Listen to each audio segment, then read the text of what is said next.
Welcome to the TIMFD podcast. Today is my favorite day, and this is where we learn how to make the most of each day, even when life shows up with those unexpected plot twists we didn't see coming. If this episode encourages you, would you please take a second to like, share, and comment? Now, let's find out how today can be our favorite day. Hey, everybody. Glad that you're with us, and today we have some special people. So we have Norman and Cynda Behymer, and I'm so much trying to get that last name down, but we did it. And Absolutely. so the reason why we have them here today is because you guys, for one, are special people in our lives, but secondly, you have unique lives, and to me that makes it kind of cool. So what I'd like to do is, first of all, tell me a little bit about your history as you first. Let's do that. You've been in ministry a long time, so I want to kind of hit that first because both you guys have been in ministry a long time. So let's go with that, and then you're gonna know why I'm asking this in just a little bit. So go ahead. Well, I grew up in the church, but at age 17, at a Wednesday night service at church, don't remember a thing about what went on, don't remember what the preacher preached, but at the end of it, I made a promise to God. And literally the words were, God, whatever you want me to do this week, I promise you I will do it. Wow. And when I said that, I was, really finishing up high school. And that week, I got a call from a guy I didn't really know. Said, "Would you consider helping this church that's a small church on the outside of Oklahoma City? Would you consider doing it?" And I went, and I said, "Okay." And from that moment on, God has just literally opened door after door, because that prayer at 17 is still in effect today. Whatever God wants me to do this week, I promise him I will do it. And so that's kind of how ministry started for me. I was stupid as dirt. I mean, just dumb. 18, that makes sense. Oh my gosh. And a church in Clinton, Oklahoma called me up, and my parents, I was 17 at that moment. I actually registered for the draft in Clinton, Oklahoma. And my parents went with me for the interview, and they asked me if I played football. I said no, and that city, football was big. And so then I said, but I am ranked in the nation in table tennis. So I guess table tennis wasn't football, but at least got my foot in the door. It was some sort of sport. It was some sort of sport. But I served there for 13 months, loved it there, went back to my home church. Their minister of music left. They asked me to be interim. I did that. From there, I went to Council Road Baptist Church. I remember sitting outside in nighttime looking at this church that I knew nobody. And I got there early. I'm always early. And I prayed, Lord, whatever you want me to do this week, I promise you I'll do it. And I went there. I planned on staying 8 months, and I've stayed 50 years. Yes, so you've been in ministry at that church for 52 years? That's correct. 52 years, which, just so you know, is very unusual. So, and that tells a lot about you as a person, and what God's done. And your I will do what you want me to do this week is the big deal. Yeah. All right. So let's get to Cynda real quick. Cynda, you have a long time ministry background, so please explain that to us really quick. Well, just to kind of back up, my dad was in the military, so we moved around every 2 years or so. And he retired when I was 12 years old. Okay. So we moved to Oklahoma City, and we started attending Council Road Baptist Church. Okay. But up until that time, my mom knew from probably I was 2 or 3 years old, she noticed that I loved the piano. And you do have a gift in that area. So yes. Yeah. Well, I mean, she recognized that, and I'm so thankful that she recognized that and said, okay, we're going to invest in this. Wow. And so from that moment on, I was always involved in music, mostly piano, but also vocally. I had an ear. So that's how I met Norman when we moved to Oklahoma City, being a part of the church that he was a part of. But then that's also where I met David. Yes. And now that's why I want to stop right there. Okay. So now that's why I was hoping you'd get there. All right. Now here's the interesting part. You're going to hear stories of these two. Yeah. And unfortunately for both of you, and also fortunate in the end run of this, is that you have a widower and a widow Yes. here. but also you have two people that have been doing ministry for a long time. And now what I'd like to do is kind of get into the story. So David is someone I knew. Yes. Your husband for Yes. many years, I knew. And so you met David there, and you were one of the pastors there. Yes. So Yes. this is the wild part. Okay, so go. Now you've met David, let's say, at met him and David at Yes. this place. Well, David and I got married in the church. Okay. Actually, Norman and his wife Denise sang at our wedding. There we go. I love that. Yeah. And my mom was Norman's secretary. Oh, wow. Yes. So a total connection here.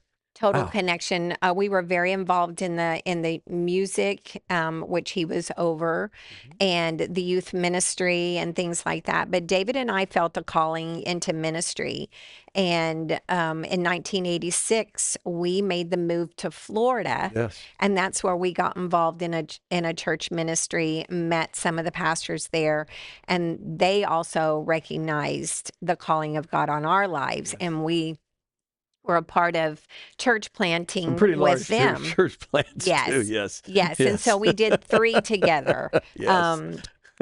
And just started our family here, worked in the ministry, was very involved in the worship arts productions ministries here. In fact, the first Christmas production I ever did, our church didn't have a budget to buy Christmas cantata books. Okay. So we reached out to Norman and said, can we borrow some Christmas books? So throughout the years, he was always that Helping you guys. support for us, Yeah, that's awesome. you know? That's great. I love that. Yeah, So- one of the things that my co-teacher currently at church brought David to church as a 10th grader, Oh my goodness. and David got saved at church, got radically saved at our church. Wow. And the guy that brought David church, I still teach with at Council Road. So the connection is It's unbelievable. It's Best friends. So here's the wild part. So you were married to Denise for how long? 50 years. 50 years. So you've told me, you said you went from,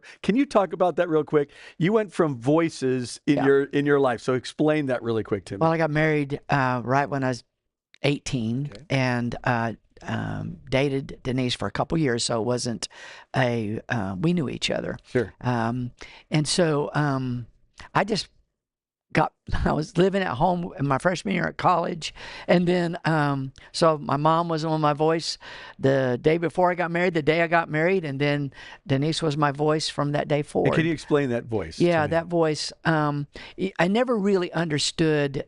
I knew how important a wife's voice is, because it's a partnership. It's is. not anything less. Yeah. Okay.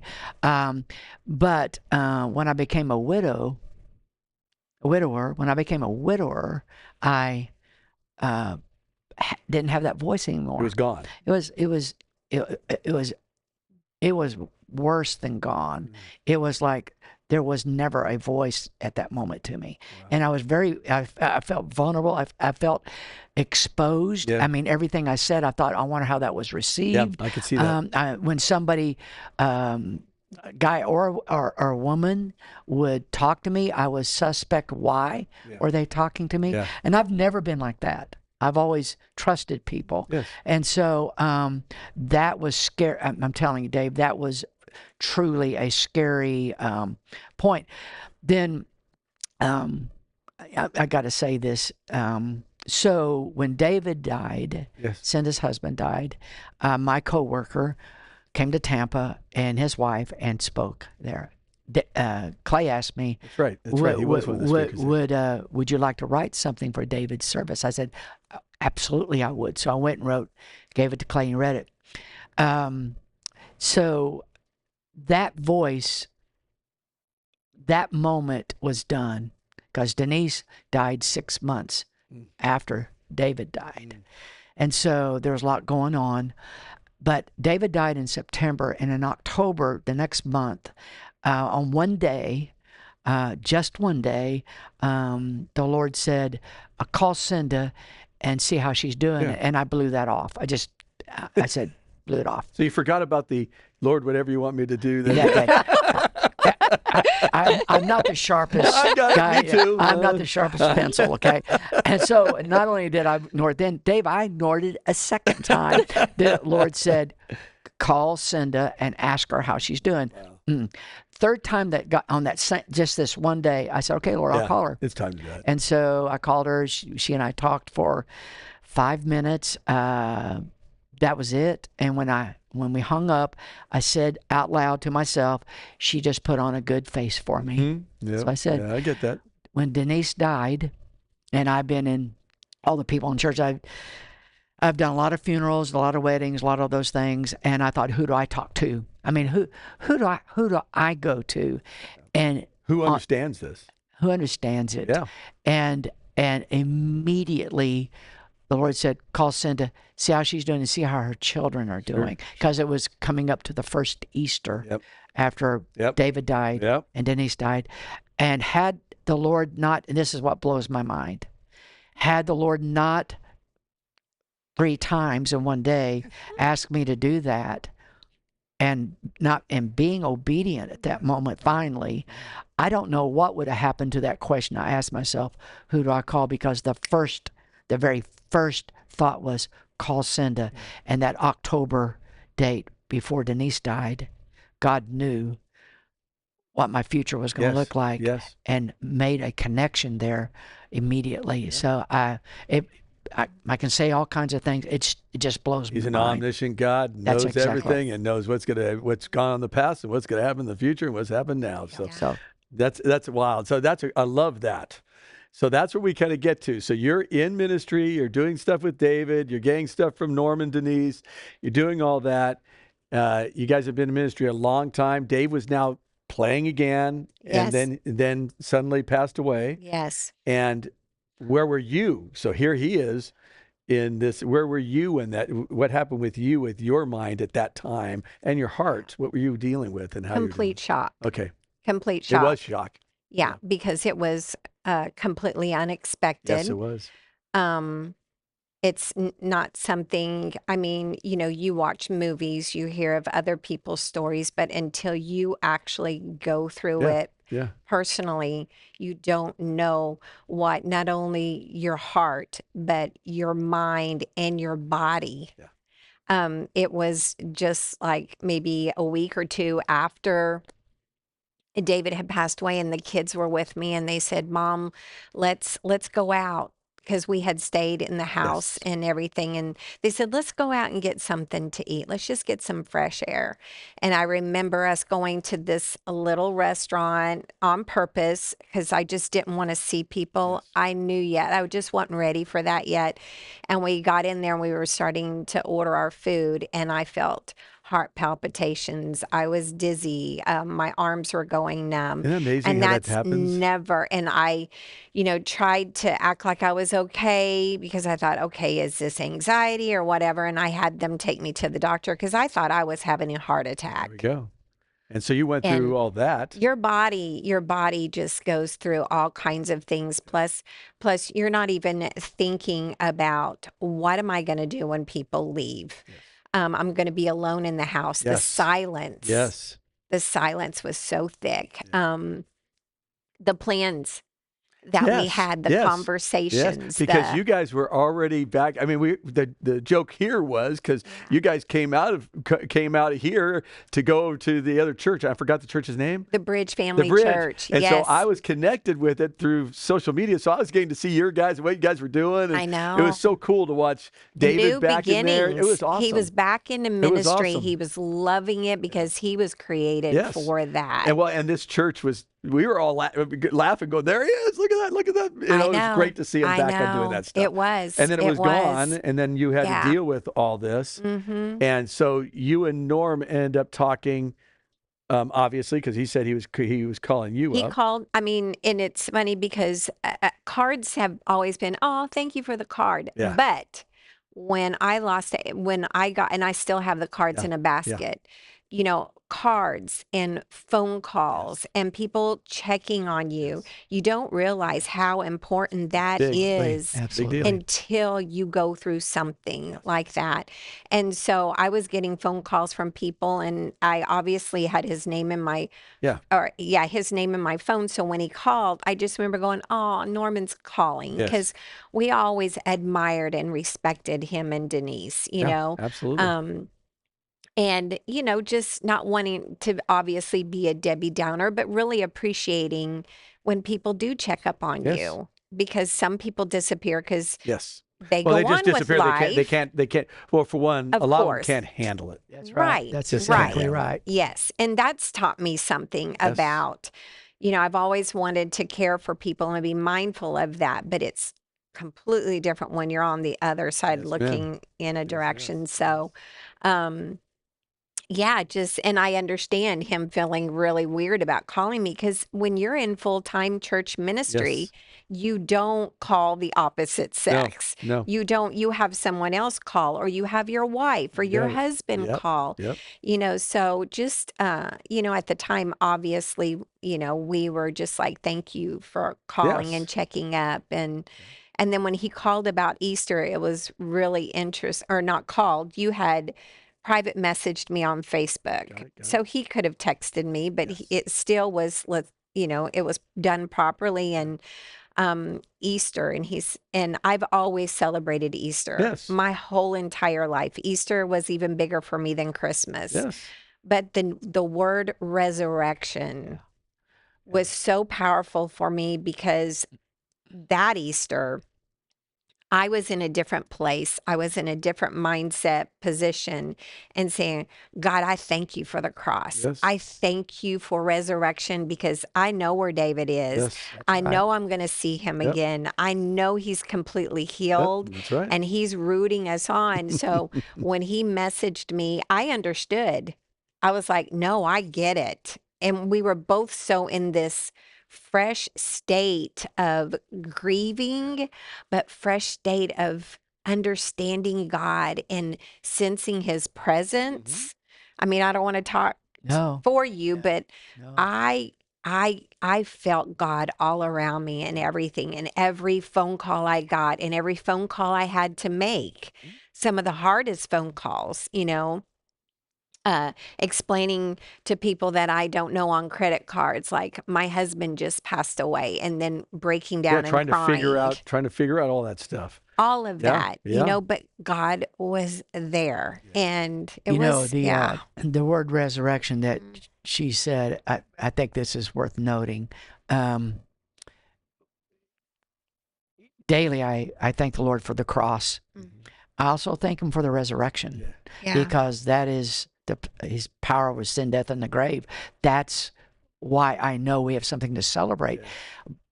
The word resurrection, I couldn't even say the word, Dave.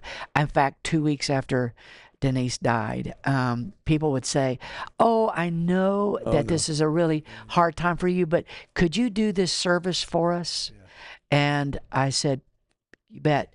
And then, what are you going to talk about in that kind of service? The resurrection. And I remember vividly a big service, and I was reading scripture, and I came at the word, and it wouldn't come out. I couldn't make it come out of my mouth. And I felt like I was up there for a minute.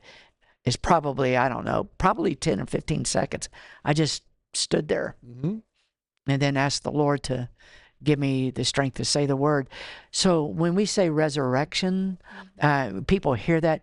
It is the power of God. It's the power of our hope. Yes. Because he's conquered the grave. And you would think that would be something so joyous to say. And at the time, it was the hardest thing I could say. So Cynda's really right about that. And I want to know how her children, because her children, 4 children, were coming up to their first Easter, and my 2 boys were coming up, and I want to know how were her kids doing. That was another big reason why I called her. I thought, how's your family doing with this? Because it's hard. It's hard on the whole family to go through a loss like that. Yeah. Yeah, very much so. So then you guys had some talking going on, and I remember talking to you, and we actually did a podcast, by the way. She's done a different one, Yes. so I'll put that on the link too. But a podcast to get ready for a women's conference that we had here. Yes. And you were the main speaker. And Yes, so it was I kind of know. cool to have you doing that. And you were ready. By then you went, I'm ready. Mhm. I'm ready to do this. Yeah. To speak Mhm. in a public setting and do this with a conference. And I remember seeing you and I go, wow, you look different and you looked really good. And I went, okay, what's going on here? I mean, I was just kind of A going, lot okay. of people have said that. Yeah, I said, what's going on here? And then you said, well, Like, I looked that something's bad before? happening. I was going, something's happening, and you were talking about him. Mhm. And I went, oh, wow, okay. I was excited. Yes, And you Tanya were. was Thank excited too, you. I because the know. loss of that, it was so devastating. And to see something that you guys already knew each other, there was a connection already there. And it was all about Jesus, and which makes it a lot more enjoyable, Yes. right? Oh my Yes. So gosh, how did you yes. guys work this? Because long time ministry. Yeah. A ton of people knew who you were and know who you are. Yes. And then you have kids. How is that working? Because I'm sure, a major challenge just because of human beings. Absolutely. Yeah. Sure. So Well, one thing's I'll do it, and Yeah. of course she's smarter than I. So I'm You're a smart guy saying that. I'm gonna let her. She's pretty spunky. So no, my kryptonite. I mentioned this to you. I remember that. So my yesterday, yeah. kryptonite in my life, which she actually asked me, Cynda asked me during our time of really catching up with each other and reconnecting a little bit. She asked me, Norman, what's your kryptonite? And I'd never been asked that before, and it paused me. I mean, and then 10 seconds later, it's like the Lord said, you know what it is? It's trust. And so, like, Dave, if I don't trust you, then what do I do? If you don't trust me, what do you do with me? Trust is a core value. thing. It is. Trust with the Lord, trust That's right. in relationships. Well, I knew, because of our history 4 decades earlier, Yes. that I could trust her family. Yeah. And Cynda was very trustworthy. I knew that. I used to brag on David and Cynda going to the East Coast from our church and starting churches. I mean, I said that probably 100 times in my life. I'm just so proud of them. Yes. And so Had a big impact. I knew them. And so trust. And that's, how did we start this thing? Yeah. That's the word that it started. She knew that we were trustworthy people. Good. Okay. And that's it to me. That was it, because being in ministry as long as you've been in the same church, and everybody knows you, it's going to have to take a certain person that suddenly would be brought into that Absolutely.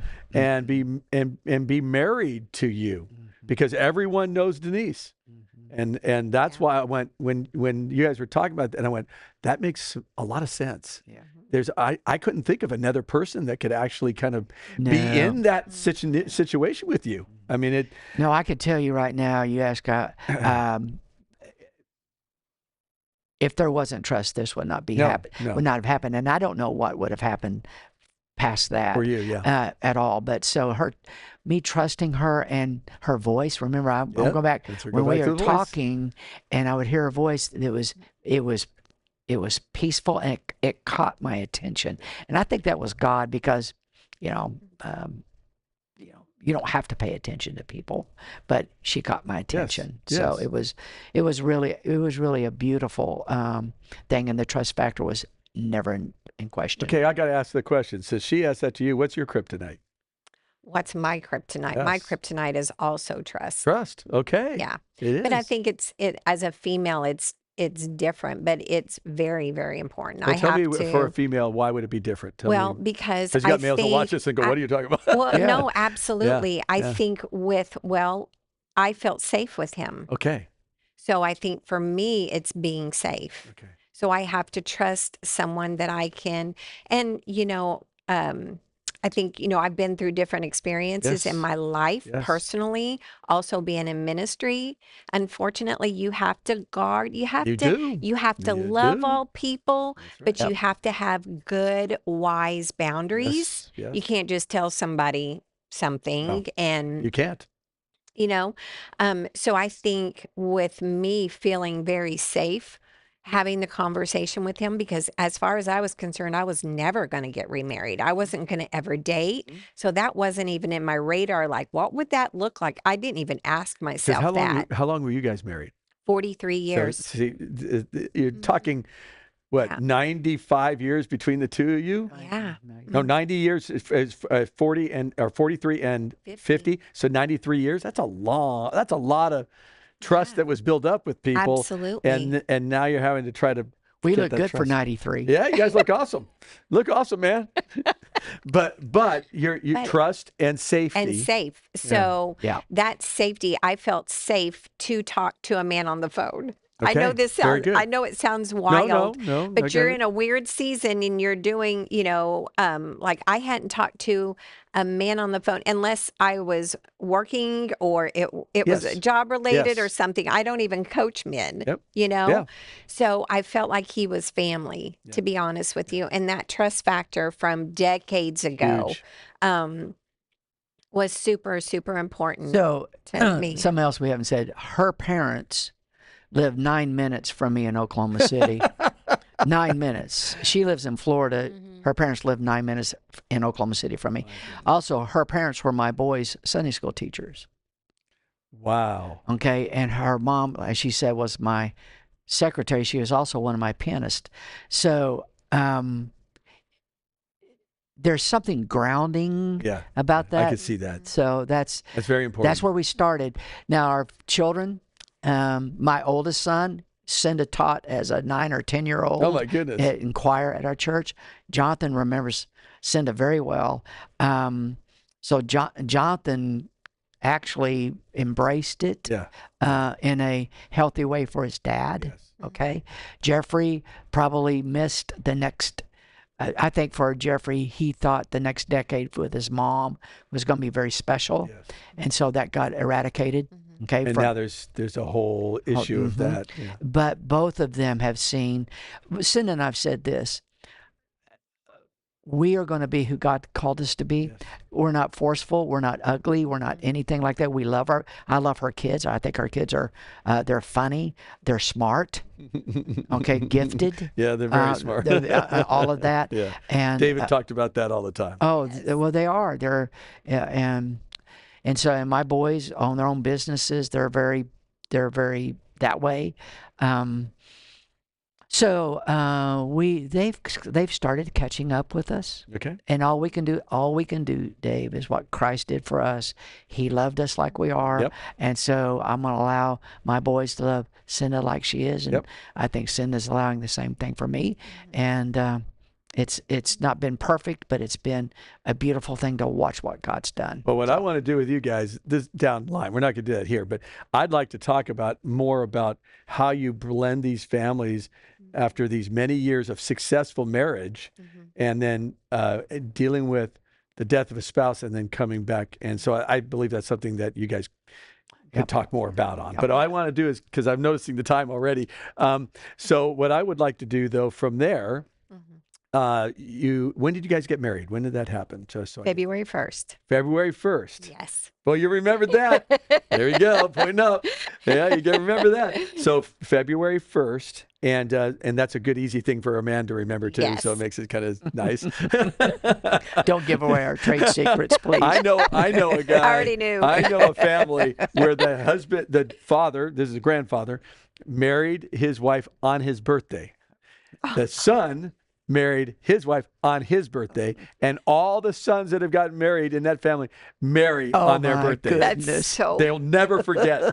That's the funny. better That's the not. joke. That's the joke. So funny. But they do that, and they've been very successful in that. So, but what I'd like to do is talk about something that you have brought up to me. Matter of fact, this book right here is called Seasons. I have it here. You're not going to be able to see it here, but we'll put all the information about it. But Seasons, this is your brand new book. Yes. correct? Yes. And I got a copy, and I'm special enough that she wrote it. So I'm very happy about that. But seasons. What I'd like you to do is tell me a little bit about seasons and how you even came to this, writing this book. And by the way, Norman is writing a book right now, so we're going to talk about that as well. But I'd like to get to this first, and then we'll talk about yours. So let's go over seasons. Tell me why the name, because it's an unusual name. I love the artwork of this. It's so simple. My son. Man. Yes. Okay. Yeah. Okay, he did it. Does he have a did company? Does he do this? Yes, he does. What's the company's name? Godspeed. Godspeed. Yes. Okay. So Godspeed. Anybody who's thinking about writing books and stuff. But he doesn't do. He did the book for me. He does Right. designing and other things. Yeah, that's what I mean, but the not designing. book designs. Yeah, Yeah. okay, so but just a designing. mama thing he did for me. So he doesn't do book designs. Never mind. Yeah, he'll go, Mom. He does design. Yes, So, yes. But this is really cool. He did a great job. So Thank you. It says seasons. What if every season of your life was growing something new in you? Yeah. So tell us about that. Well, my grandparents had a farm. Start from the beginning. Yeah, please. A southwestern Oklahoma, and when my dad would get transferred to a new state or new base or whatever, we'd always have a transition spot where we go to Meemaw and Peepaw's farm in between, and that's kind of where I got. It was my constant in life because things changed. The cities, the states, the climates, everything changed. My friends. But that was constant in my life. And it was constant as far as family, faith, the farmhouse, the barn, all of that. So I think that was a gift. But also my grandparents, just through, I would chop cotton with my Did you really? grandfather. Yeah, Wow. I just one summer, but I say Hey, I did at least it. you did it. But he would teach me how to use the tools, the hoe, and how to use the tools. And what you do is you dig up the ground and you pull out the weeds that are trying to suffocate the main plant, and you get them out by the root. And he's shown me how to do that. And just throughout life, it applied to my life. Like what is the root of this, rather than just chopping it off because it's going to grow right back up again. My grandmother with her garden, would just know in the place where the most sun or where they'd get more water, or they need more shade, or this is the season you plant this to get a good harvest. And she'd talk about the weeds and how the weeds to me look like beautiful flowers. You're going to cut, they're beautiful, but they were weeds. They were suffocating again, the main plant. And just the different, there's so many things that they taught me about pausing, like crop rotation, where my grandfather would allow a part of his acreage to rest. And you kind of think this is all of this, you want to use everything you have. And I identified that in my life. I want to use everything that I have as much as I possibly can. When God goes, no, you need Sabbath time. Yes. You need to rest. If you continue to do this, the soil of your soul is not going to be healthy. And so just looking at wintertime, God parallels. He taught us things all in his word. Yes. With metaphors and stories. And so in nature, he gave us examples of nature to parallel what's going on supernaturally inside of us, in our soul. So wintertime, when David passed away, I was in a winter season. I identified it as a winter season. It not only my life looked dead because it had ended. All the plans had died, all the dreams, the hopes, it stopped. It was quiet in my house. I was very isolated, a lot of times by my own yourself, doing, yep. Mm-hmm. but a lot of isolation. And sometimes we just have to think, okay, I'm in this winter season. What does winter mean? Winter means resting. Wintertime is when what is happening underneath the ground, everything on top looks like it's dead. It's quiet. There's no leaves. I have 2 trees in my front yard that every winter I go, I don't think they're going to come back to life again. But what we don't see is underneath the ground is where that activity is happening even more during wintertime than it is in the springtime. So there's things happening in the invisible that are preparing us for what we see later. So God is preparing you for new life, new beginnings, new growth in spring. So just being able to understand that with every season, what does this mean in nature? What is really happening?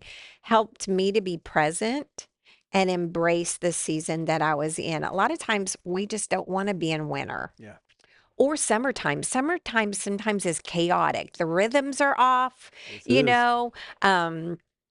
It just there's just so much there's just so much going on. We Yeah. can't wait. I mean, I couldn't wait till my kids got out of school for summer, and then at the end I was like, I'm kind of just ready Send for them a back. schedule. Yeah. I want a schedule, but just being able to go, you know what, it's okay if it's chaos right now. It's okay if it's going, because it's okay if the dishes are still in the sink. I need to be present and enjoy this season in my life. So it talks about all the different seasons, Okay. and it gives personal stories that I've gone through that I can see, and that I've worked with a lot of my clients with when I'm talking to them, and I go, listen, if you could identify what season that you're in right now, winter, spring, summer, or fall, which one resonates with you the most? And then we dig into what that looks like and what does God do during that season? And then what's coming up next? And that's in this book. That's what you do in this It's book. all in that book. Okay. Well, that's so so I would say then that is for any human being that you've done this with women, obviously, but could a Yes. man read this Personally, book a man can absolutely read it. and look at his seasons and see where he's Yes. at in the seasons, and then what can he Absolutely. do to grow in that season, and then Yes. also maybe rest in whatever that season may Yeah. be. I've even worked with people that have a business, and I'll say, what season is your business in? Okay, can you explain that a little bit? Go through Well, that. let's me just that. say that somebody just goes, there's so much going on, and I don't even know the first thing to do. And I'll go, okay, well, what season again? And I don't ask this all the time, but what season would you resonate? What picture is this? Well, I think it's summer. Okay, well, what do you do in summer? Because we've got fall coming up real soon. What does Yes. fall look Yes. like? Fall looks like letting go. Yes. What do you need to let go of? Okay. What do you need? What do you need to keep? What is working well? What is Yeah. not working well? Good. Just pruning. We need to prune back. Maybe you need to prune back right now. If you're overwhelmed, when they use the word, oh, I'm overwhelmed right now. How can we manage this? How can you flourish? Because when you're overwhelmed, creativity goes out the Goes. window. I mean, your peace and your joy. I know that when I'm overwhelmed, I'm listening to people, but my mind is going 1,000 miles on thinking of other things, and just really helping them to go, okay, I'm in this season right now, but how can I do it the most healthy way? We just cleaned out the front of my house, and it was the front landscape. And there's parts that had overgrown. There's, things that had started taking over. And you look at it and it's all green and it's all growing and it's all beautiful, but it just looked like chaos. Yeah. And so It is chaos. we had someone come in and we said, okay, we want to keep this, and this, Get rid of and everything get rid else. of everything else. And it gives you a clean slate.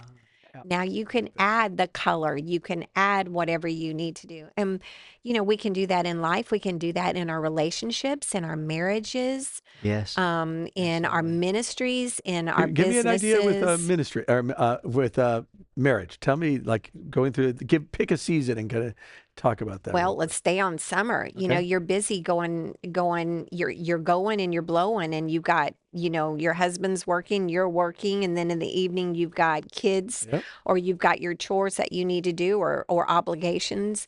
And it's just, you're like two ships passing in the night, basically, and you're exhausted at nighttime, whether or not you have kids. I even know when all of our kids moved out of the house, I thought, okay, now's the time where we're going to you get to can slow down. You could even get busier. Yeah. Absolutely. And it's reprioritizing. Like, what do we need our life to look like? Mhm. I want to spend more time with you. Yes, we're physically living under the same roof, but I want more than that in our relationship. Okay. And just implementing what would do that. Maybe a date night. Yeah, Let's plan a I love date that. night. Let's say we're off the phones at 7 p.m. or Very important. earlier. Very important. You know, just things like that to I would even say things as simple as, we're just going to sit and talk tonight. Yeah. Oh, yeah. Just You have to. Just Yeah. what's going on with you? Tell me. Yes. What are you thinking? Yes. And that's some of the sweetest reconnecting you can do. Absolutely. So the seasons. So we see season. This book it can be used for marriage, for business, for personal, just where you are in life, Yes. and even through the losses of what you do during that time, or what you don't do. Yes. Yes. Okay. After every chapter, I've got 5 chapters in each season. Okay. And at the end of every chapter, I ask them questions Perfect. to think about that. And then Perfect. I have a prayer at the end that I specifically wrote, praying over the person that had see it. just read that chapter, to give them clarity and Love it. direction. And This actually looks that could work well with a small group. yes. Yes. It looks like because it's simple with the simple questions. And Yes. with a prayer at the end. Yes. Okay. And it has a bookmark. Does it really?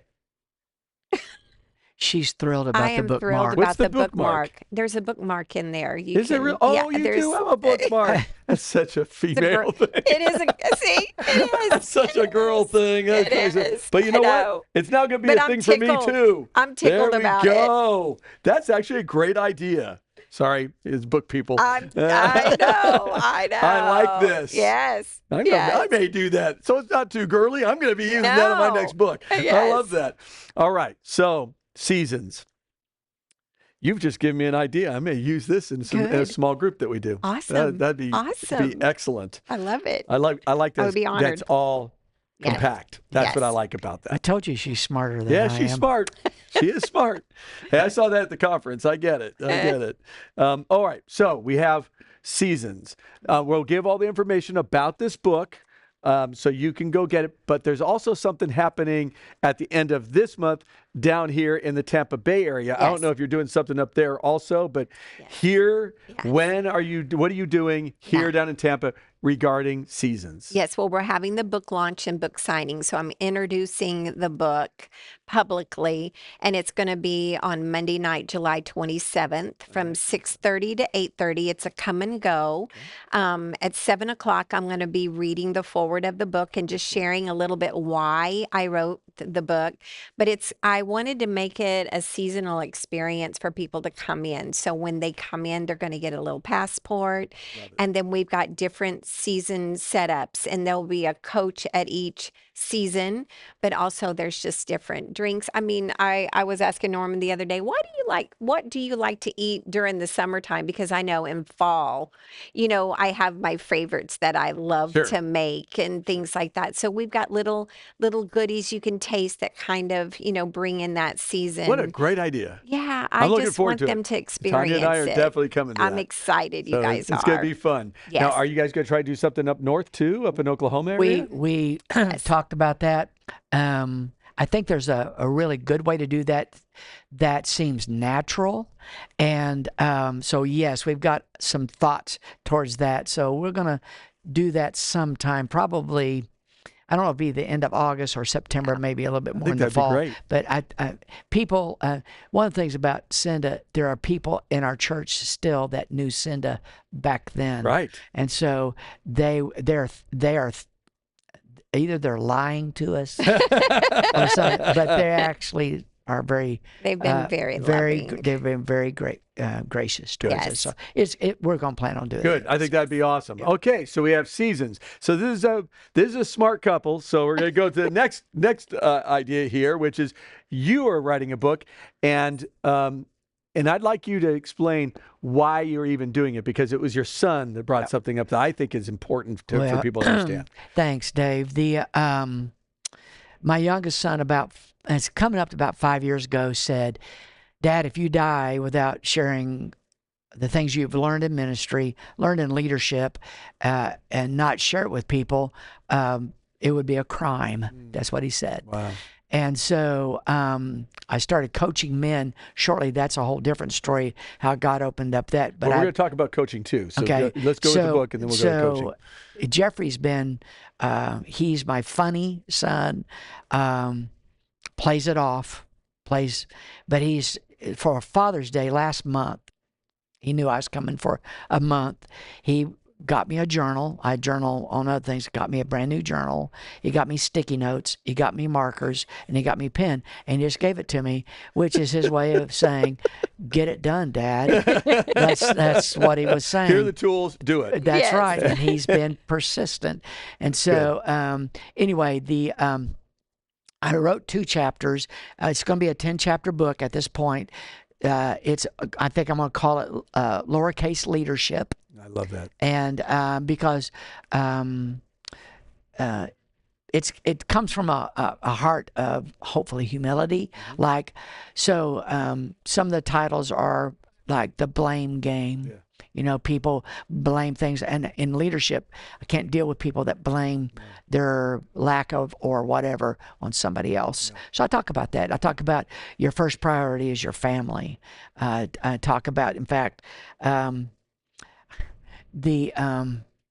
it's a pet peeve. It's the gospel about showing up on time. Yes. Okay. Very important. Because it's disrespectful to others that show up on time when you're late, especially in leadership. Yeah. One of the examples I used in the book was my oldest son played high school basketball, and the very first meeting of him getting onto varsity as a 10th grader, I show up at the meeting, all these other dads, some moms, but pretty much a lot of dads on the bleachers, and they're all in suits. I wasn't, but they all were. And 3 of the coaches came out about 10 minutes after it was supposed to start, and they said, almost verbatim, sorry we're late. We had a lot going on this morning. Oh my gosh. And we all have a lot going on. I looked across the bleachers, and my thought was, none of these men had anything to do today. Yeah, it had nothing to do. Nothing. Nothing at all. And so I say the very first words out of your mouth in a meeting, the first 10 words are probably the most important 10 words you're going to get out. So I talk about that. I talk playing second fiddle. My degrees are in music. I never wanted to be first fiddle. I didn't want to be first violin. I didn't want to be senior pastor. I wanted to be a great second fiddle. And what does that look like in that kind of environment? Making the pastor lifting up his good qualities, his sure qualities, but helping where he needs help. Absolutely. And so it's gigantic. It's gigantic. It's lowercase. So I'm hoping to. I've written 6 chapters since I've been in Florida. Maybe the fertile ground in Florida has been good. Maybe. I'm going to write 2 more, hopefully this week. Good. So I'm going to do that. Then I have an editor, and we'll just get after it. But then hopefully my youngest son will leave me alone. but the fall is, you're trying to get this done by the fall. Yes, I am. I'm curious about that because it sounds like something that I know I could use within our church, with my church leadership. Yep. So to me, that I'm looking forward to it. Since I've talked to you, I went, okay, this is somebody I can learn from, and what you do to make things run smoothly as best they can. And so I'm excited about it because I could get some of my own elders, pastors, staff to look at that and go, oh, wait a second.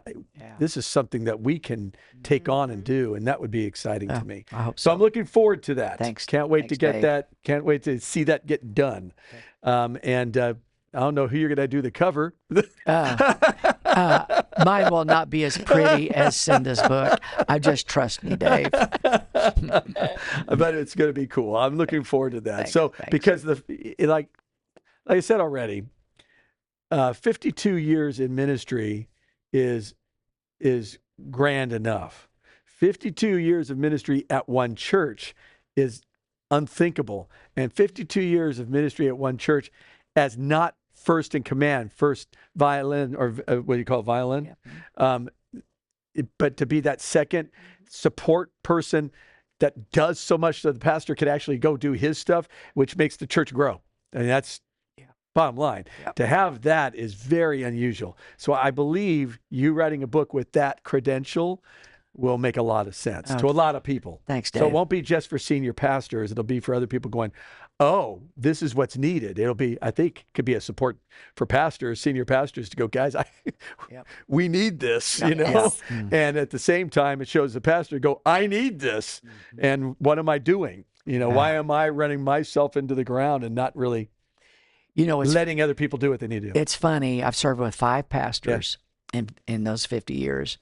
The first pastor was a huge evangelist, gifted. Second pastor the first pastor was retired, and he led the church to be at peace. Okay. I cannot. The grass was green. The second pastor was an evangelist. All he had to do was fertilize that. And it just went. And it went. Third pastor, first words out of his mouth were, Norman, you know what's wrong with worship here, don't you? I said, what, pastor? He goes, we don't do enough of it. I said, well, we can fix that. Okay. Fourth pastor was a pastor that knew how to build from within. Okay. He knew. So he and I clicked. He was a true manager. You could kind of take it and run with whatever's already there. Yeah, he's That's a gift. good little. And my current pastor is the first pastor that I've served with that literally views the world as flat. He wants the world to know Christ. I mean, he's president of Global Action, as being senior pastor. Very gracious, very smart. But my gift works well with his gift mix. Yeah, no kidding. So My goodness. Well, so I'm looking forward to that book. That's going to be fun. I look forward to going through this. Good. I look forward to that just for practical reasons for me within the church setting. So very excited about that. Okay, so now we have a married couple. 2 people married long time, now are married. And you guys are, how long has it been now since you guys married? start of our 6th month. 6 months. So this is really... She hasn't kicked me out yet. So That's a good thing. yeah, it is a vice good thing, versa. Yeah. Dave. What would be the biggest 2 things? The first thing is biggest challenges, because then I want to end with biggest blessings. So let's go with biggest challenges. Think about that for just a moment. What were the challenges that you have faced as a man, as a woman, coming into a relationship like this and trying to work this together? Because even though you guys are great people and your hearts are in the right places and that kind of stuff, there's a lot of history that comes in to this, that we're used to doing things, right? We're used to doing things certain ways. Absolutely. And Nailed so so let's go through that. Who would like to go first on that? You're letting me go first. I honestly, as the woman, I think the biggest challenges is the dynamics of the family. Because when David passed away, it wasn't only we lost someone great. Our family changed. Yeah. How Change we the whole all- dynamic. Yes, how we all grieve, and it's not always the same. And I think that's been the biggest challenge of me just going, I don't know what to do or how to have this conversation. I think that's been the hardest. I just want them to know that they're loved and give them grace and space, but also at the same time be there when they need me, and so it's that has been a challenge. Even I wish there was a one size fits all and could tell you, but I have 4 adult Oh no, there is children. no They're not children, they're Yeah. kids, and then daughter-in-laws and a son-in-law and everything. So I think that's been the biggest challenge. I just want to do that well. But we all have to go through our own So you're saying the process. challenge, one of the challenges is after just the grieving process The grieving is different for process. everyone. Everyone. And I think that's that time-tested principle. Grieving is different for everyone. yeah. Right. And if we Yeah. come into that knowing that, Yeah. right? And I So never knew it. Every person in the family, and that includes in-laws, that includes your parents, that Yes. includes Yes. everybody. Yes. And so you have that big challenge of working through that grief. Then you guys end up seeing each other and end up getting married and saying, hey, we're going to get married. And I'm sure out of that group of grievers, with all the grievers there, I'm going to assume on both sides. Oh, of absolutely. course. You're gonna have people that are gonna go, oh, that's awesome. Like myself, when you said it, I went, hey, man, that's great, Yeah. But I know that others would be going, whoa, Sure. hold on. Sure. Right? Absolutely. And they're still working through the anger of why was he taken, and now you're going, Mom. Yeah. And I'm living 2 months in Oklahoma and 1 month Yes. here. So, Yes. that's I moved all my life, but I think just not being available to hop in my car and run over to the kids' homes or the grandkids or things like that.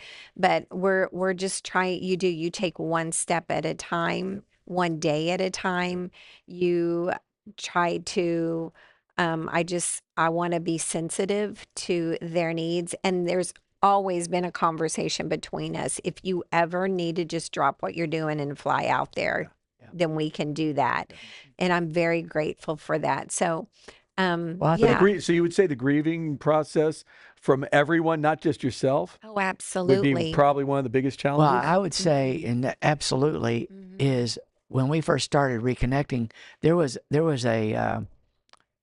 a marker in the road. If our families blow up over this, we're not doing it. Yeah. Mhm. Yeah.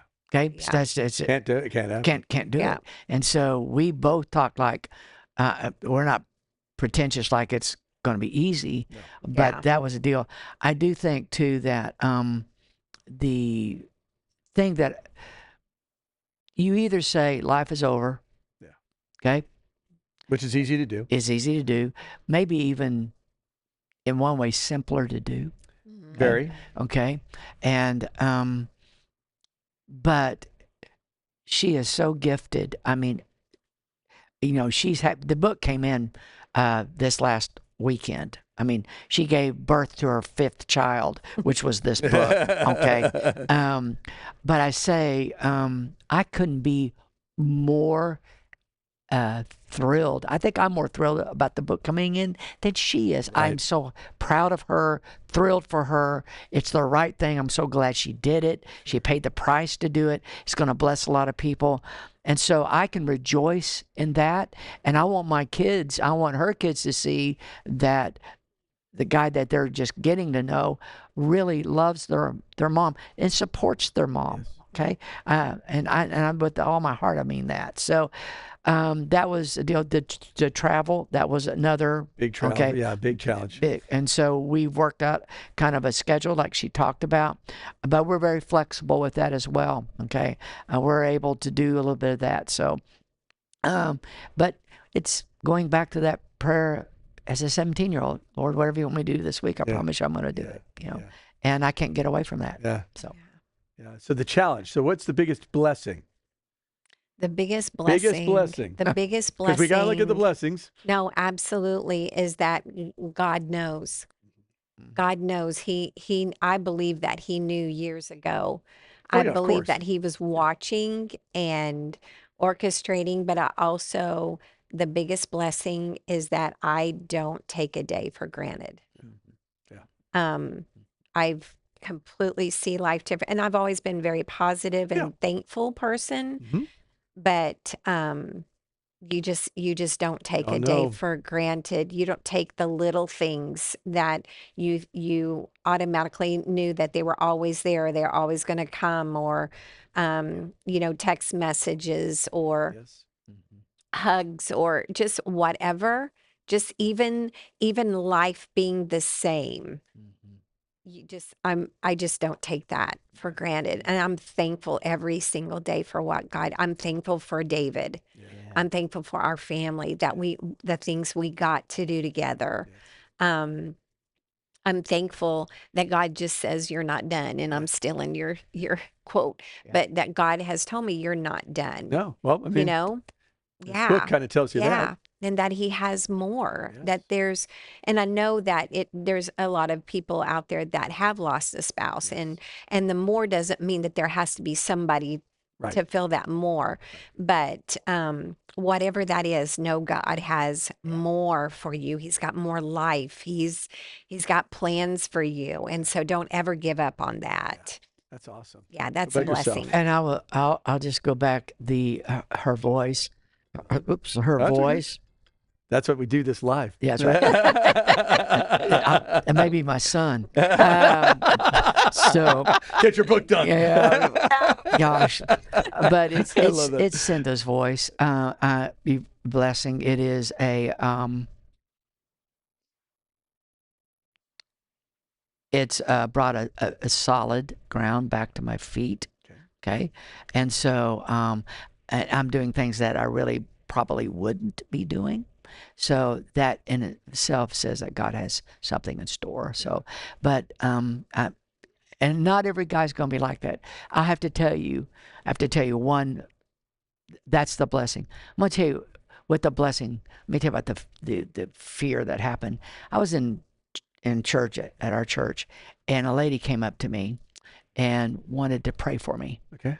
That's fine. Okay. But she took me by the hand and pulled me outside the doors Oh. to do that, and it caught me off guard. I went out there and I thought, and so thankfully it was a short prayer, and I went back inside, and my guy friend, who's a former thug, I told him, I said, don't you ever let a woman take me outside these doors. Nope. Okay.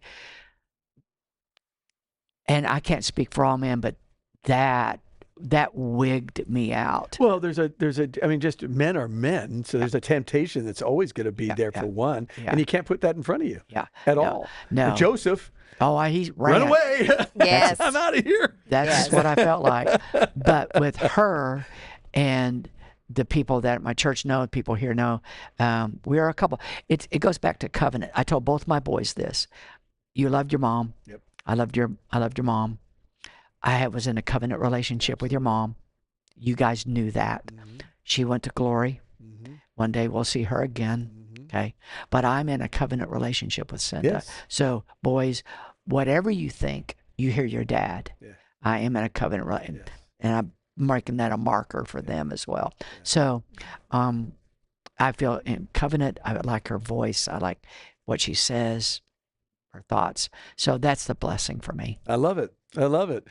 Thank you, too, for being here with us. And remember, seasons, need to go get this book. And if you can make it on the 27th, be there on the 27th, and we'll put down the notes. Great. And then your book again is going to be? A lowercase leadership. Lowercase leadership. I love that. That's going to be good. I can't wait for that to happen. When that's done, come back down here. We'll do another one of these. Okay. And we could talk about that and how that relates to, because you've been in leadership too. So I'm kind of curious to see what your thoughts are on that. Thank you guys again. Every day can be your favorite day. Remember that. Matter of fact, why don't you start the day by saying, today's going to be a great day. And that'd be a good thing to do today. Take it easy, guys. Thanks for hanging out with us today. The views and opinions expressed are those of the hosts alone. TIMFD is produced by the awesome Alex Korn. And until next time, have a great day, stay grateful, grounded, and growing in Christ.